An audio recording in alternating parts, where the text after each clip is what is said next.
അടിപൊളി, നല്ല പടം. ഫോണിൽ അടിപൊളിയായിട്ട് ചെയ്തിട്ടുണ്ട്. എന്തായാലും നല്ല സൂപ്പർ ആയിട്ടുണ്ട്.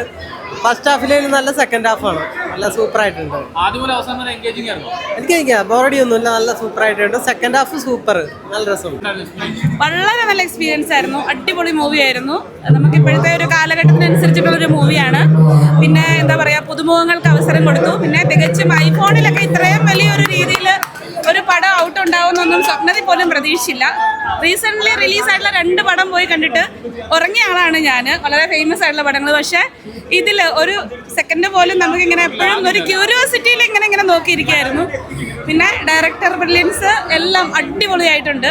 പിന്നെ ആക്ട് ചെയ്തവരെല്ലാവരും കൊച്ചു കുട്ടികളടക്കം ഒരിക്കലും ഒരു ഫ്രഷേഴ്സ് ആണെന്ന് തോന്നില്ല. വളരെ അടിപൊളിയായിട്ട്, അതായത് അവർ ഇത്രയും വർഷങ്ങളായിട്ട് സ്ഥിരം അഭിനയിച്ചുകൊണ്ടിരിക്കുന്നവരാണ്. അത്ര നന്നായിട്ട് അവർ റിയൽ ആയിട്ട് ചെയ്തിട്ടുണ്ട്. പിന്നെ എഫേർട്ടിന് സമ്മതിക്കാതിരിക്കാൻ പറ്റില്ല. ഇതൊരു ചരിത്രം തന്നെയാണ്, ശരിക്കും പറഞ്ഞാൽ മലയാള സിനിമയുടെ ഒരു ചരിത്രം തന്നെയാണ്.